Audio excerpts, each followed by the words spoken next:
주의 손이 나를 만들고 세우셨사오니 내가 깨달아 주의 계명들을 배우게 하소서. 주를 경외하는 자들이 나를 보고 기뻐하는 것은 내가 주의 말씀을 바라는 까닭이니이다. 여호와여, 내가 알거니와 주의 심판은 의로우시고 주께서 나를 괴롭게 하심은 성실하심 때문이이다. 구하오니 주의 종에게 하신 말씀대로 주의 인자하심이 나의 위안이 되게 하시며 주의 긍휼이 여기심이 내게 임하사 내가 살게 하소서. 주의 법은 나의 즐거움이니이다. 교만한 자들이 거짓으로 나를 엎드려뜨렸으니 그들이 수치를 당하게 하소서. 나는 주의 법도들을 작은 소리로 읊조리리이다. 주를 경외하는 자들이 내게 돌아오게 하소서. 그리하시면 그들이 주의 증거들을 알리이다. 내 마음으로 주의 율례들에 완전하게 하사 내가 수치를 당하지 아니하게 하소서. 나의 영혼이 주의 구원을 사모하기에 피곤하오나 나는 주의 말씀을 바라나이다. 나의 말이 주께서 언제나 나를 아니하실까 하면서 내 눈이 주의 말씀을 바라기에 피곤하나이다. 내가 연기 속에 가죽 부대에 갇히 되었으나 주의 율례들을 잊지 아니하나이다. 주의 종의 날이 얼마나 되나이까. 나를 핍박하는 자들을 주께서 언제나 심판하시리이까. 주의 법을 따르지 아니하는 교만한 자들이 나를 해하려고 웅덩이를 팠나이다. 주의 모든 계명들은 신실하니이다. 그들이 이유 없이 나를 핍박하오니 나를 도우소서. 그들이 나를 세상에서 거의 멸절하였으나 나는 주의 법도들을 버리지 아니하였사오니 주의 인자하심을 따라 나를 살게 하소서. 그리하시면 주의 입의 교훈들을 내가 지키리이다. 왜 이렇게까지 하시는 걸까? 살다 보면 때로는 이유 없이 까닭 없이 핍박을 당하거나 이해할 수 없는 시험에 부딪힐 때가 있습니다. 아버지, 이해할 수 없는 시험에 무너지지 말게 하옵시고 하나님의 섭리 안에서 능히 이기게 하여 주시옵소서. 예수 그리스도 이름으로 기도드리옵나이다. 아멘.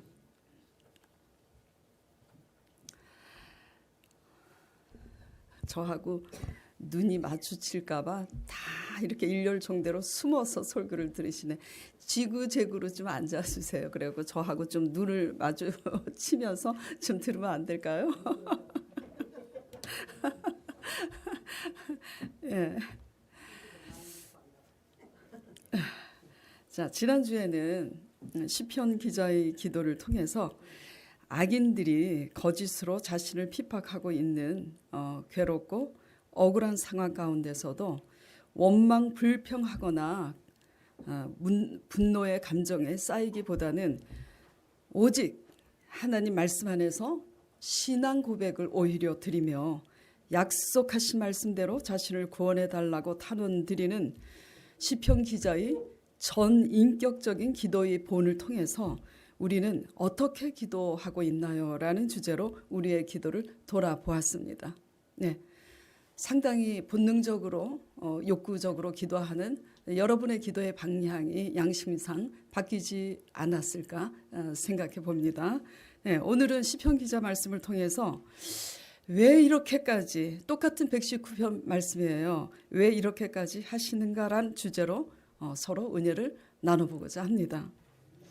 악한 자들이 거짓으로 엎드림을 당한 시편 기자는 자신을 이렇게 표현하고 있습니다. 83절에 내가 연기 속의 가죽 부대같이 되었으나, 연기 속의 가죽 부대가 어떻게 되는 거죠? 불 가까이 가면 가죽 부대가 불꽃이나 그 연기에 그을려서 가죽 부대가 쭈그러들어서 못 쓰게 되잖아요. 그러니까 내 모양이 불 가운데 그을려서 다 이그러진 못 쓰게 된 가죽 부대처럼 되었다고. 한마디로 뭐죠? 내가 거의 죽을 지경이 되었다고 이 사실을 이렇게 지금 표현하고 있습니다. 그러니까 84절에 주의 종의 날이 얼마나 되겠나이까. 나를 핍박하는 자들을 주께서 언제나 심판하리이까.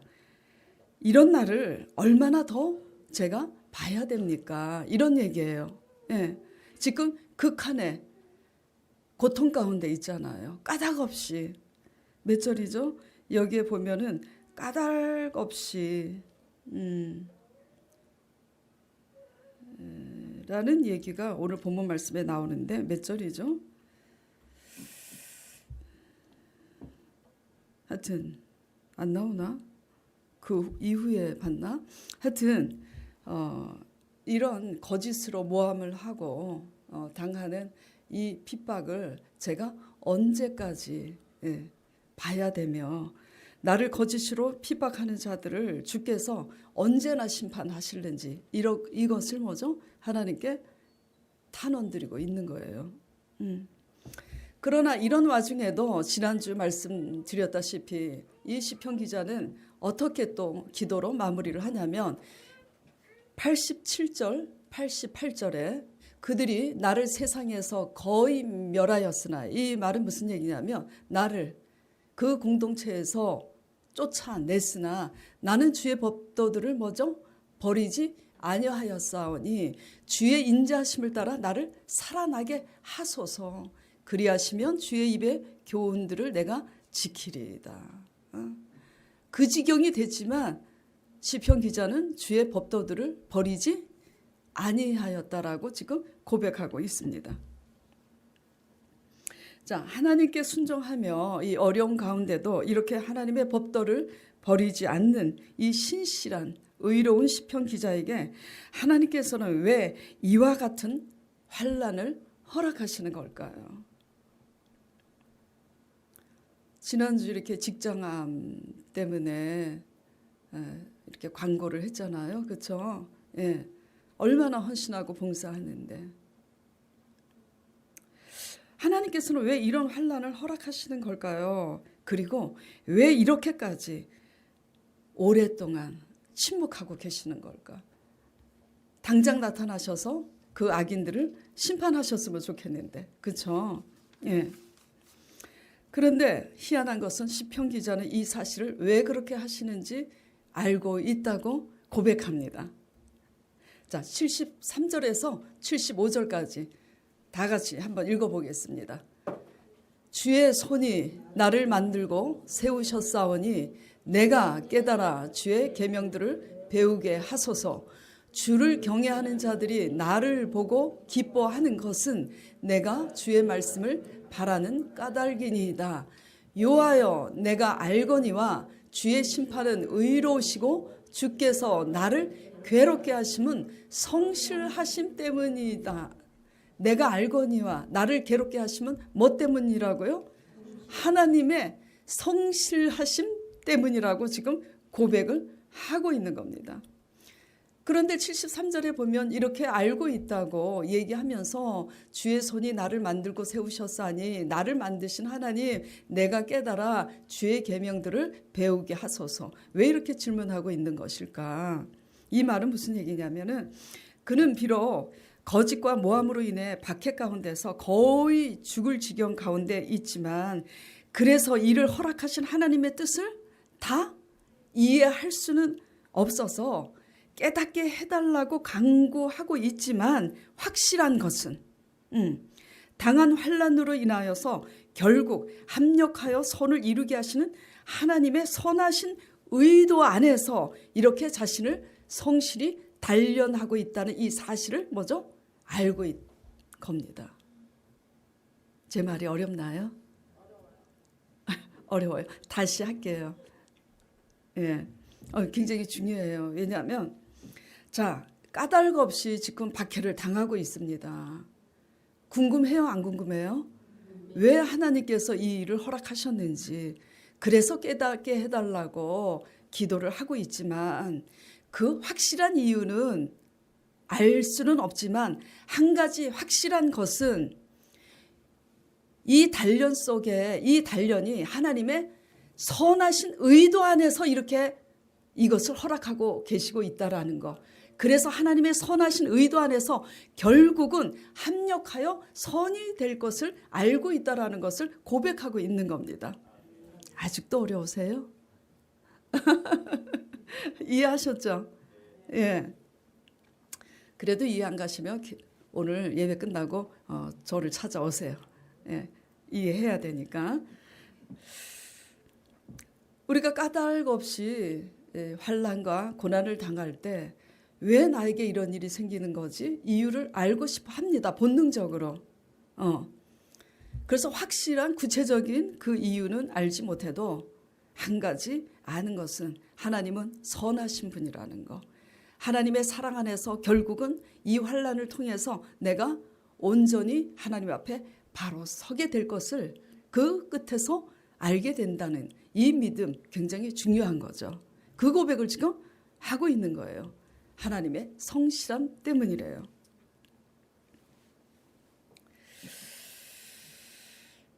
하나님께 붙잡힌 이러한 믿음과 이유를 알지 못해도 선하신 하나님께서 결국 합력하여 선이 되게 하실 좋으신 하나님에 대한 이 하나님께 붙잡힌 이 믿음과 사랑만이 극한의 어려움 가운데 우리는 위안을 얻을 수 있고 소망 안에서 즐거워할 수 있는 겁니다. 그래서 이렇게 고백하고 시편 기자는 이어서 이와 같이 또 고백을 하는 겁니다. 76절, 77절 보겠습니다. 구하오니 주의 종에게 하신 말씀대로 주의 인자하심이 나의 위안이 되게 하시고, 내가 그렇게 하나님의 성실하심 때문에 이렇게 하시는 줄 제가 알고 있으니 주의 말씀 안에서 말씀대로 나에게 위안이 되게 하시고 주의 긍휼히 여기심이 내게 임하사 하나님의 임재로 말미암아 내가 살아 주의 법은 나의 즐거움이니이다. 이렇게 고백할 수 있도록 도와달라고 주의 법을 지금 즐거워하고 있는 겁니다. 아멘. 예. 믿음이란 무엇이라고 생각하세요? 능력입니까? 능력도 돼요. 믿음의 능력이 없으면 그 믿음은 가짜죠. 그러나 능력 이전에 믿음이란 무엇이냐면 응답을 목적으로 삼기보다는 이와 같이 어려움 가운데에서도 하나님의 뜻을 확실히는 알지 못하지만 어려운 가운데서도 선하신 하나님의 구원을 믿고 하나님의 말씀 안에서 위안과 그럼에도 불구하고 위안과 소망을 얻어 구원의 하나님으로 즐거워할 수 있는 이것이 믿음인 겁니다. 예.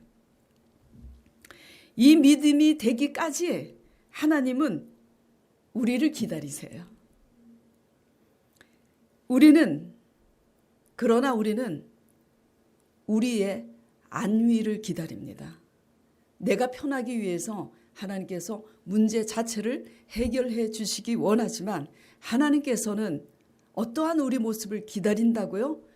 어려움이 있는데도 그 가운데 하나님의 말씀을 의지하여 올바른 신앙 고백을 하면서 말씀 안에서 믿음으로 신앙 고백하고 그 믿음 안에서 구원의 하나님으로 즐거워하는, 그렇게 하면서 약속대로 구원해달라고 간구하는 이런 영혼이 잘됨 같이 그런 사람이 되기를 하나님께서는 기다리세요. 한마디로 우리는 어떤 구원을 기다리냐면 육적인 구원을 기다리고, 하나님은 우리가 고난과 환난을 통해서 영적인 사람이 되기를 기다리고 계신다는 얘기입니다. 예. 여러분은 어떤 어려운 가운데 계세요? 젊은이들도 마찬가지고, 요즘은 우리가 젊었을 때 살아내는 것보다 요즘 젊은이들은 더 어려워요. 문화가 발달해서 경제적으로 살기는 좋은 것 같지만 상당히 살기가 어렵습니다. 어떤 어려운 가운데 지금 계신가요? 하나님의 기다리심에 초점을 맞추시기 바랍니다. 하나님은 우리가 어떻게 되기를 기다리고 있다고요? 문제를 통해서 하나님 말씀 안에서 믿음으로 신앙 고백을 하고 하나님 약속하신 말씀에 의해서 하나님 앞에 구할 줄 아는 그런 영적인 사람이 되기를 기다린다는 거예요. 어떤 의미에서는 어떤 의미가 아니라 우리는 우리 방식대로 기다리지만 하나님은 하나님의 방법대로 하나님이 원하는 사람이 되기를 기다리고 있는 겁니다. 예. 그래서 하나님의 기다리심에 초점을 맞추시기 바랍니다. 하나님의 영광을 속히 보려면. 그리고 하나님의 뜻과 의도하심에 초점을 맞추시기 바랍니다. 예. 우리 문제 자체에 초점을 맞추면요, 해답을 얻기 힘들어요. 문제는 문제 자체에 있지 않기 때문이에요. 늘 제가 말씀드리는 거지만 하나님 마음에 들면 어떤 일이 일어날까요? 하나님 마음에 들면 우리가 사람을 의지하고 환경을 의지하는 것보다 비교할 수 없는 하나님만의 방법으로 길을 내시고 우리의 수고하고 무거운 짐을 맡으시고 우리의 억울함을 하나님이 친히 갚아주시는 하나님의 임재와 역사를 경험하게 되는 줄 믿으시길 바랍니다.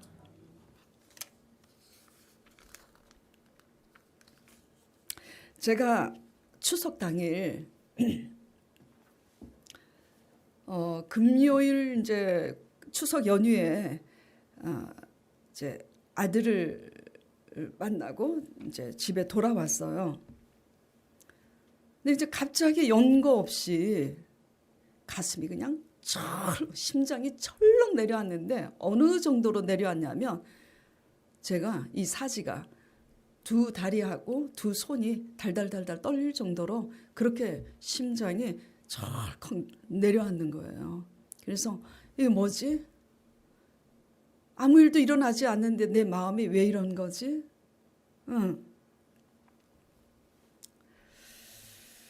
이게 무슨 일일까 도대체? 무슨 일이 지금 일어나려고 지금 이러는 거지? 하나님께서는 다 알고 계실 텐데 하나님께 기도하라고 무슨 일이 터지기 전에 기도하라고 내 마음으로 이런 마음을 느끼게 하시는가 보다. 그래서 금요일 날 이제 저녁 때 집에 돌아와서 자고 취침을 하고 새벽녘에 일어나자마자 토요일 날 열일을 제쳐놓고 제가 기도원에 갔습니다. 알고 계시죠? 예. 그래서 그 기도원에 가서 막 버섯하고 단호박하고 그 유기농 이제 음식들을 잔뜩 갖고 와서 이게 나눠드렸는데 제가 계획이 없던 기도원을 토요일 새벽에 부랴부랴 올라가게 된 거예요. 강 목사님이 저보고 어디냐고 그러니까 제가 기도원이라고 주일 설교하라고 그랬더니 농담으로 알아듣는 거예요. 네, 진짜라고. 그래서 사진까지 찍어 보내니까 기도원 사진을 찍어서 보내니까 그제서야 이제 참이구나. 그러면서 제가 하나님 앞에 기도원에서 기도를 했습니다. 하나님 이게 웬일입니까? 이게 무슨 연고로 지금 제 마음속에 이런 풍랑이 일어나는 건지 알 수가 없습니다. 하나님은 알파와 오메가시오 모든 것을 다 아시니 주님 그런 제가 불안해하는 그런 일이 일어나지 않도록 지켜보호해달라고 기도하기 시작했어요.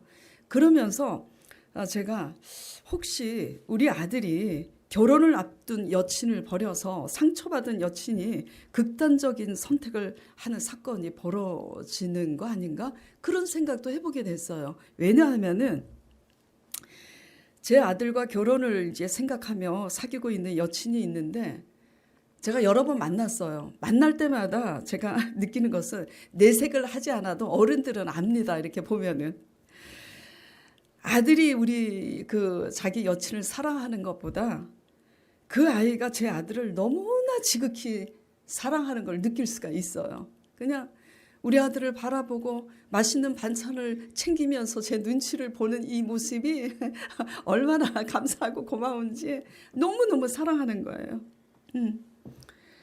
그리고 제 아들이 그 여친에 대해서 이렇게 말을 합니다.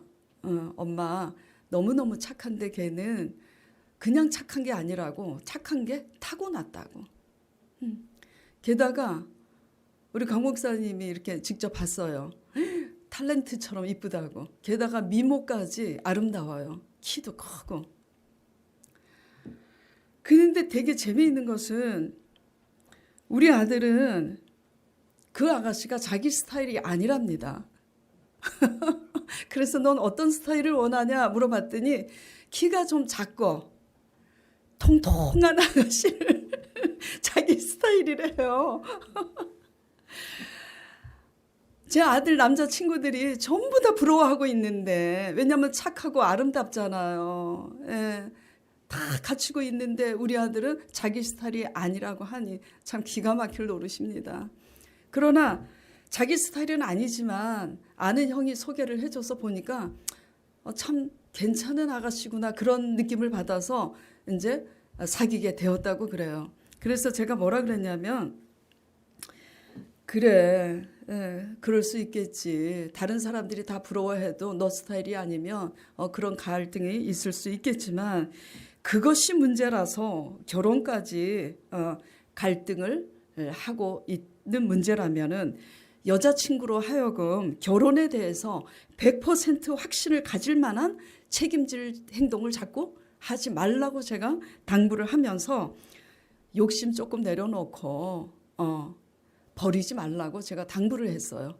그리고 좀 너한테 정말 미안한 얘기지만 그런 걱정은 여친이 해야 될 것 같다. 네가 할 게 아니라, 제가 그런 얘기를 하고 돌아왔기 때문에, 그런 상황이었기 때문에 제가 혹시 우리 아들이 여친을 버려서 그 착한 아이가 극단적인 선택을 하는 것 아닌가, 그런 생각을 하게 되더라고요. 근데 보면은 그러한 극단적인 선택을 할 아이는 아니지만 사람 일은 모르는 거잖아요. 그런 막 이제 불안함과, 그리고 교회 성도들 중에, 아니면 교회에 무슨 사건이 벌어지는 걸까? 하나님께 기도를 하는 거예요. 하나님께 간구할 수밖에 없어요. 하나님은 아시니, 주님, 사람이 갑자기 생각지도 않게 사람이 갑자기 죽었을 때 우리가 얼마나 놀라겠어요. 그 생명을 다 하고 연세가 드셔서 돌아가시는 분들은 우리가 그렇게 놀라지 않지만, 그래서 하나님께 기도를 합니다. 하나님, 정말 이런 불상사가 일어나지 않도록 뭔지는 모르지만 지켜달라고. 그래서 기도를 하는데 이틀이 지나니까 마음이 편안해지더라고요. 그래서 3박 4일 이제 기도를 마치고 내려오게 되었는데, 지난주에, 그러니까 추석 주에 강 목사님 설교하고 제가 그 다음 주 설교하고 그 다음 주 지난주에 제가 깜짝 놀랄 이야기를 듣게 됐어요. 호진 집사님 아시죠? 호진 집사님하고 조영수 집사님이 저한테 그러는 거예요.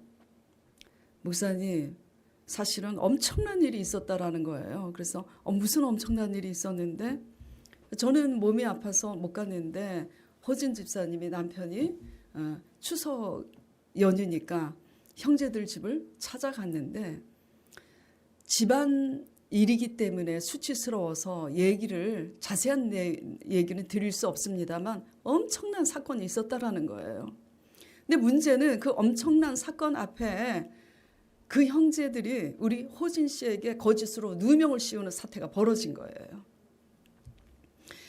근데 그렇게 누명을 씌우는 그 억울한 사태에서 끝나지 않고 그 누나가, 형제들이 뭐라고 하냐면, 너의 결혼 생활은 물론이고 파탄을 내게 할 거고, 너를 아는 사람들, 교회를 다니면 교회까지 찾아가서 너를 아는 모든 사람들에게 너가 발붙이지 못하도록 내가 너를 매장시키겠다고.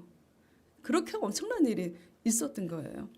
근데 이제 진짜 문제는 뭐냐면, 그 억울함을 거짓으로 누명을 지금 쓰고 그 같은 이제 정말 환난을 당하고 있는데, 호진 씨가 자기가 결백하다라는 것을 증거할 방법이 없다라는 거예요. 그래서 그냥 사지가 바들바들 떨리고 억울하여서 남자가 잘 안 울잖아요. 눈물을 훔치고 저녁에 집에 돌아왔는데, 호진 씨가 결국은 이제 선택을 합니다. 무엇을 선택하냐면 나의 이 억울함이 결백하다는 것을 형제들에게 증명하기 위해서는 내가 자살을 하는 수밖에 없구나. 그래서 자살을 결심을 하고 선택을 하고 내가 이제 죽어야 되겠다. 그렇게 하고 있는데 퍼뜩 생각이 나는 것이, 그 와중에 생각나는 것이 환난 날에 부르짖으라. 요즘 시편 말씀 그거잖아요. 그렇죠? 환난 날에 부르짖으라. 기도해야 되는구나. 그 와중에 기도해야 된다는 생각이 나서 하나님께 엎드려 그때부터 울면서 하나님께 부르짖기 시작합니다. 아버지, 저는 그렇게 하지 않았는데 형제들이 나한테 거짓으로 이렇게 뒤집어 씌우고 나를 매장시키겠다고 이렇게 하오니 주여 나를 살려달라고. 그렇게 기도를 하면서 며칠이 지나니까 평강이 찾아오면서 그 평강 속에 하나님의 찬송이 임하더라는 거예요. 무슨 찬송이냐면은 주 사랑이 나를 숨쉬게 해. 오늘 이제 예배 끝나고 설교 끝나고 그 찬송을 부를 건데 주 사랑이 나를 숨쉬게 해. 그 찬양이 그렇게 하나님의 임재로 다가오면서 하나님의 평강이 넘치면서 믿음이 오더라는 거예요. 어떤 믿음이 오냐면 나는 할 수 없으나 하나님이 일하시겠구나. 아멘? 할렐루야. 근데 그 얘기를 하는데 호진 씨가 부들부들 떨면서 울면서 그 얘기를, 그 고백을 하는 거예요. 제가 그때서야 깜짝 놀라서 물어봤어요. 정확히 그때가 언제냐고. 그날이 금요일 날 저녁이었다고 그러더라고요. 바로 하나님께서 저에게 가슴이 철렁 내려앉고 사지가 뭐죠? 떨리는 그런 두려움을 느껴서 이게 웬일인가, 이게 무슨 일인가 도대체 알지는 못하지만 모든 것을 다 하시는 하나님께 부르짖어 기도해야 되겠구나. 그래서 기도원에 올라간 그 시점인 거예요. 그 금요일 날 그 마음을 느끼고 토요일 날 새벽에 열일을 제쳐놓고 제가 올라간 거잖아요. 그리고 제가 기도하고 이틀 후에 3박 4일에 내려왔는데 2박 3일째 접어들 때 마음에 평강이 찾아오더라고요. 할렐루야. 주님을 사랑하는 자, 그 뜻대로 부르심을 입은 자들은 모든 것이 합력하여 선이 되는 줄 믿으시길 바랍니다. 예.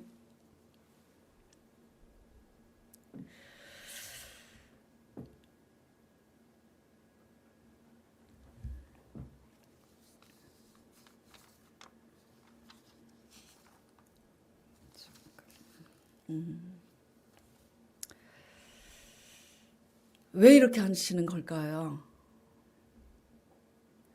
이 간증을 드리기 전에 제가 말씀드렸다시피 왜 이렇게 하시는 걸까요? 하나님은 우리를 구원하시기 위해서 그렇게 하시는 겁니다. 예. 하나님의 성실하심 때문이에요. 하나님의 어떠한 성실하심 때문이냐면 우리를 구원하시기 위해서 그렇게 성실히 일하시는 겁니다. 아니 우리를 구원하시는데 구원하시고자 왜 그러면 꼭 그렇게 일을 하셔야 되는가? 라는 질문을 할 수 있겠죠. 예. 왜냐하면 고난과 환난을 당해봐야 하나님을 간절히 찾아요, 안 찾아요? 간절히 찾습니다. 제가 평상시 호진 집사님에게 그렇게 얘기했어요. 봉사를 하잖아요, 열심히. 우리 호진 집사님이 성전 청소도 하고 차량 봉사도 하시고. 그래서 제가 호진 씨한테 그랬어요. 호진 씨 근데 보니까 말씀도 묵상 안 하고 기도 안 하는 것 같은데 아무리 헌신하고 봉사해도 아무 소용없어? 한 쾌 간다? 기도하라고. 근데 기도를 안 하더라고요. 그래서 제가 하나님께 기도했어요. 기도 안 하는 사람들은 뭐 봉사도 안 하고 기도 안 하는 사람들은 일단 급한 게 마귀는 일단 하나님을 사랑해서 헌신하고 봉사하는 사람들 먼저 또 넘어뜨리려고 하니까 하나님 아버지 우리 호진 집사님의 헌신과 봉사가 헛되지 않도록 저 아들이 엎드려서 기도할 수 있는 아들이 되게 해달라고. 그러면서 제가 늘 그랬어요. 호진 씨가 아무리 열심히 살아도 호진 씨가 쌓아놓은 거 기도하지 않으면 봉사도 헛것이 되고 하루아침에 당신의 수고는 헛거가 될 것이니까 기도하라고. 또 그래도 안 듣더라고요. 그래서 뭐 하나님이 알아서 하시겠지. 근데 지금 이 사태가 벌어지니까 기도해요 안 해요? 기도합니다. 왜 이렇게 하나님의 성실하심 때문에 이러한 고난과 환난을 허락하신다고 시편 기자가 알고 있다고, 그리고 제가 설교에 왜 이렇게까지 하시는 걸까요? 그 답이 하나님의 성실하심 때문이라고 제가 말씀드리고 있는데, 어떤 성실?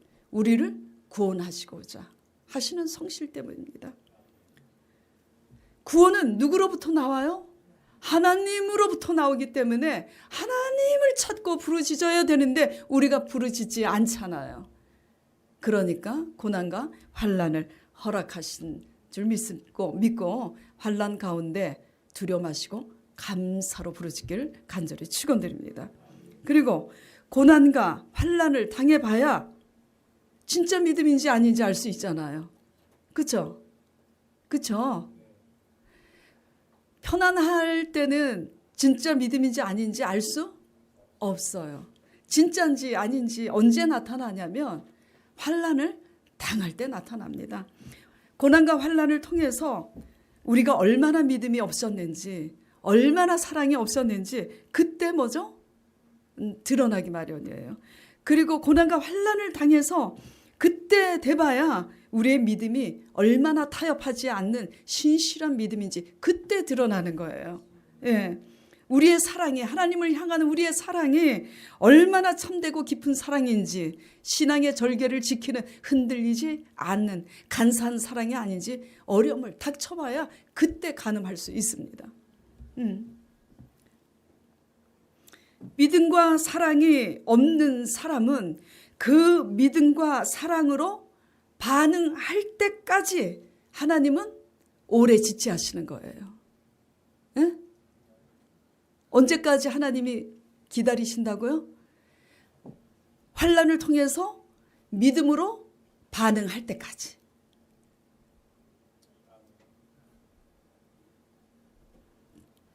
아멘 안 하시네? 청년들은 아멘 안 할게요? 네? 어려움을 만났을 때 언제까지 하나님이 그 어려움을 방치하신다고요? 믿음으로 반응할 때까지. 어찌 왜 이렇게까지 하시는 걸까? 왜 이런 어려움 가운데 이 어려움이 끝이 없는 것처럼 길게 느껴지는 걸까?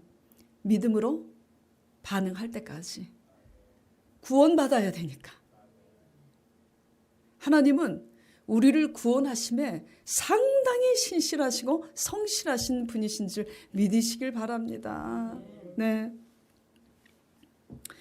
근데 믿음과 사랑이 있는 사람은 또 왜 이렇게 하시는가? 믿음과 사랑이 있는 사람은 너가 정말 그 믿음과 사랑이 있다면 정말 모든 상황과 사람들을 수용할 수 있는지 또 지체하시는 거예요. 네. 아시겠죠? 네. 하나님의 초점에 맞추어서 하나님의 의도와 섭리에 맞추어서 모든 고난과 어려움을 이겨나가길 간절히 축원드립니다. 네.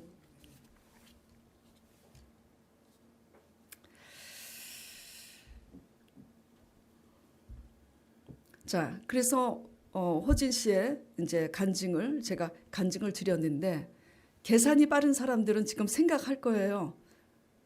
아직 그 문제가 해결이 됐어요, 안 됐어요? 해결이 된 거는 아무것도 없어요.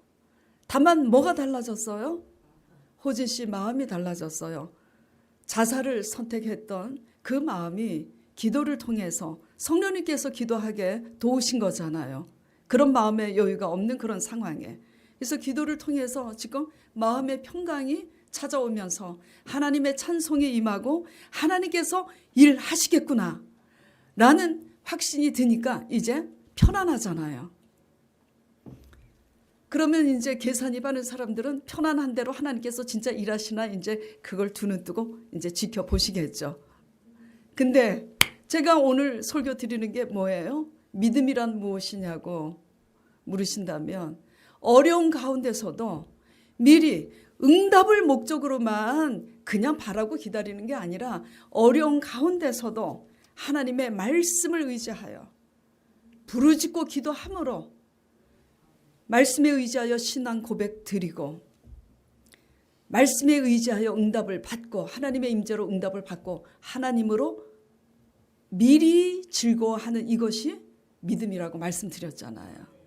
예. 이런 신앙으로 여러분들이 좀 더 성숙해지는 신앙이 되기를 간절히 축원드립니다. 예. 예수 그리스도께서는 우리의 죄와 우리의 가난과 우리의 저주와 질병과 사망 권세를 다 이기시고 부활하셨습니다. 아멘. 우리를 위해서 죽기까지 하신 예수 그리스도의 사랑이 모든 기근과 모든 환난과 모든 어려움 가운데서 능히 이기게 하실 줄 믿으시길 바랍니다. 다만 우리가 믿지 않기 때문이고 다만 피곤한 가운데 엎드려서 하나님께 귀찮아서 부르짖지 않기 때문입니다. 인간적으로 해결하려고 그래서 그래요. 자, 정리하겠습니다. 왜 이렇게까지 하시는 거죠? 첫째, 부르짖게 하기 위해서. 왜 부르짖게 하시는 거죠? 네, 우리를 구원하시기 위해서. 구원의 하나님의 임재를 체험하고 또 우리가 원하는 대로 하나님께서 역사하지 않아도 부르짖음을 통해서 하나님의 임재와 하나님의 임재하시는 찬양과 하나님의 말씀에 의거한 믿음으로 하나님 앞에 신앙 고백 드리는 그런 신앙이 환난을 통해서만 우리가 뭐죠? 기도할 때 얻어지는 거예요. 예. 그래서 하나님은 우리를 부르짖게 하셔서 결국 우리를 믿음과 사랑 안에서 구원 얻게 하시려고 하나님의 성실하심으로 우리를 그같이 어려운 가운데 두시며 그같이 오래 지체하시는 겁니다. 비록 더딜지라도 기다리라. 속히 응답하리라. 더딘 것은 우리가 부르짖고 기도하지 않기 때문에 더딘 거고 속히 응답받는 것은 그럼에도 불구하고 우리가 하나님의 말씀을 부여잡고 기억해내서 하나님께 부르짖고 하나님의 임재로 평강을 누릴 때 속히 응답하는 겁니다. 아시겠죠? 예. 우리는 세상 사람들과 사고방식이 달라야 되고요. 바라보는 관점도 달라야 됩니다. 사람의 관계나 벌어지는 상황이나 모두 문제는 문제 자체에 있지 않아요. 어디에 있다고요? 하나님의 관계에 있습니다. 그래서 지난주에 제가 설교했을 때 이렇게 마무리를 했죠. 좋은 사람, 좋은 환경에 붙이는 인맥이 중요하기 때문에 사람 관리를 우리가 관계를 잘 해야 되지만 아무리 사람 관계를 내가 잘 해도 하나님의 인맥이 바르지 않으면 좋은 인맥도 무너지기 마련이라고. 네. 왜 이렇게까지 하시는 건가?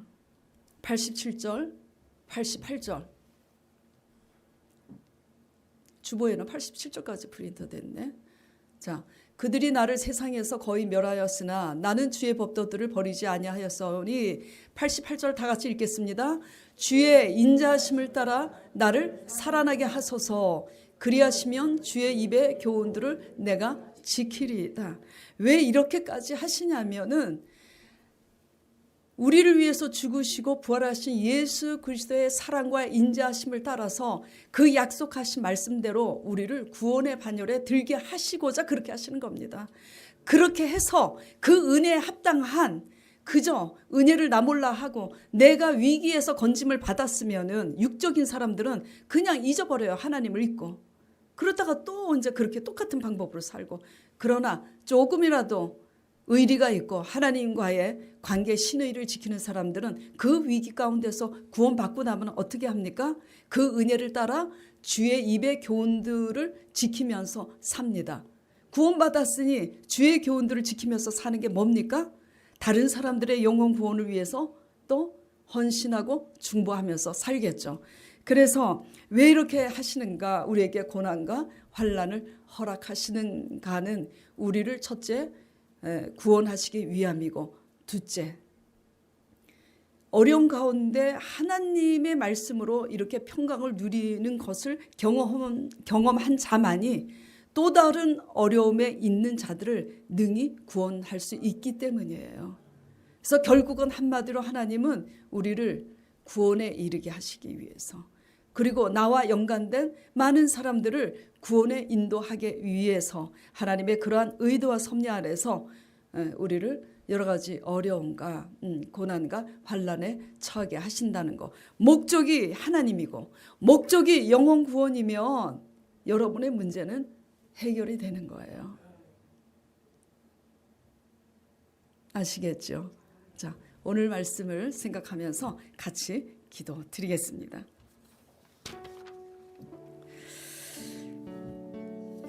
하나님 아버지, 때로는 우리의 불의함과 인본주의 때문에 고난과 환난을 당할 때가 있고, 때로는 하나님의 의를 행하였음에도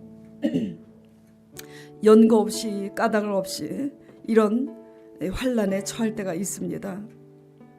그러나 왜 이렇게까지 하시는가?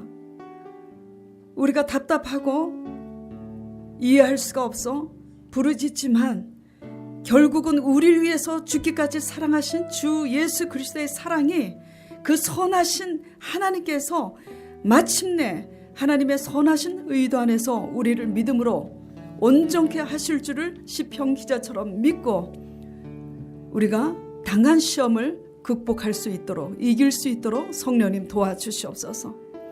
그리하여서 문제 자체에 함몰되지 아니하고 문제를 통해서 하나님과 가까워져서 우리가 다니는 직장 안에서 관계하는 관계 속에서 말씀대로 살아서 역사하시는 하나님의 살아계심을 나타내 증거하는 우리가 되게 축복하여 주시옵소서. 우리로 인하여서 우리가 당한 환난으로 인해서 도리어 증거가 되게 하옵시고 영광 받아 주시옵소서. 예수 그리스도 이름으로 기도드리옵나이다. 아멘.